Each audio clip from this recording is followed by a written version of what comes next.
Upang maiwasan ang anumang malaking pangako, si Henry Roth, isang veterinaryo sa Sea Life Park, Hawaii, sa isla ng Oahu, ay nakikipag-date lamang sa mga turista na nagbabakasyon lamang.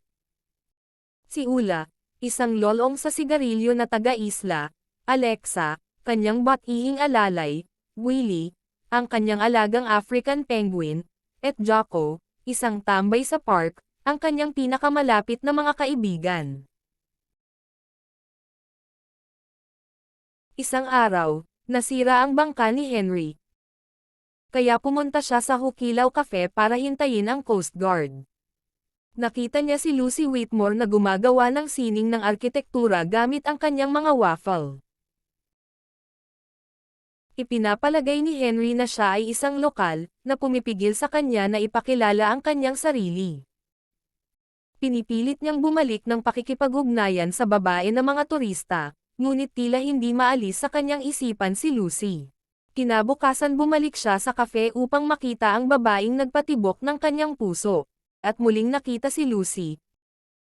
At sa pagkakataong ito ay kasama niya itong nag-almusal. Agad naman silang nagkalapit sa isa't isa. Ba't nag-aalok si Lucy na makipagkita muli sa kanya para sa almusal sa susunod na umaga? Napasayaw pa sila sa tuwa. Gayunpaman, walang alaala si Lucy na makilala siya kinabukasan. Tinawag pa siya nito na loko-loko. Si Sue, ang may-ari ng restaurant, ay nagsabi kay Henry na sa nakaraang taon, si Lucy at kanyang amang Marlin ay bumisita sa North Shore upang bumili ng pinya para sa kanyang kaarawan. Sa pag-uwi, isang baka ang kumawala sa sirang bakod at patungo sa kalsada, na nagdulot ng aksidente sa sasakyan na nag-iwan kay Lucy dahilan para magkaroon siya ng amnesia. Sa araw, normal ang kanyang memorya, ngunit nawawala ang anumang bagong karanasan kapag natutulog siya. Sina Marlin at Doug, kapatid ni Lucy na lulong sa steroid, ipinagdiriwang ang kaarawan ni Marlin araw-araw upang iligtas siya sa paghihirap ng buhay dulot ng sakuna. Paulit-ulit na sinubukan ni Henry na kumbensihin si Lucy na samahan siya sa almusal sa kabila ng mga babala ni Sue. Isang araw, hindi sinasadyang sinaktan ni Henry si Lucy, at ang mga bagay ay hindi maganda.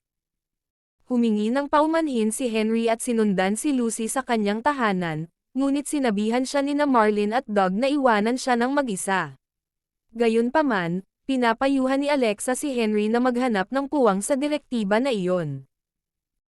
Nagsimulang magplano si Henry ng mga paraan upang makasalubong si Lucy sa kalsada sa loob ng mga susunod na araw matapos mapagtanto na partikular na inutusan siya ni Marlin na iwasan ang kafe. Sa panahong ito, nagagawa niyang mapagtagumpayan siya sa pamamagitan ng serye ng mga unang, petsa at pagkakataon na pagkikita. Nang maglaon, nang mapansin nilang madalas na kinakanta ni Lucy ang "Wouldn't It Be Nice" ng Beach Boys sa kanyang painting studio ang unang makabuluhang pagbabago sa kanyang routine simula noong aksidente inaalok ni Marlin at Doug ang kanilang pag-aproba para magpatuloy si Henry. Isang araw, nang sabay-sabay na naghahanda sina Henry at Lucy para mag-almusal, nasaksihan ni Lucy ang isang pulis na nagbigay sa kanya ng tiket dahil sa pagkakaroon ng mga lumang plaka. Nagalit si Lucy nang malaman na ang kanyang mga kaibigan at pamilya ay nagpatuloy sa panlilinlang ng napakatagal ng mabunyag ang kanilang mga ginawa. Ginawa ni Henry ang obserbasyon na sa halip na mabalisa tungkol sa kanyang pagkawala ng memorya, mas nabalisa siya sa pakiramdam na nililinlang ng kanyang mga mahal sa buhay. Hanggang dito na lang muna muli kaibigan. Kung maaari lang pa-subscribe naman at pahit na rin ang notification bell para lagi kang updated sa mga bago kong video. Salamat po.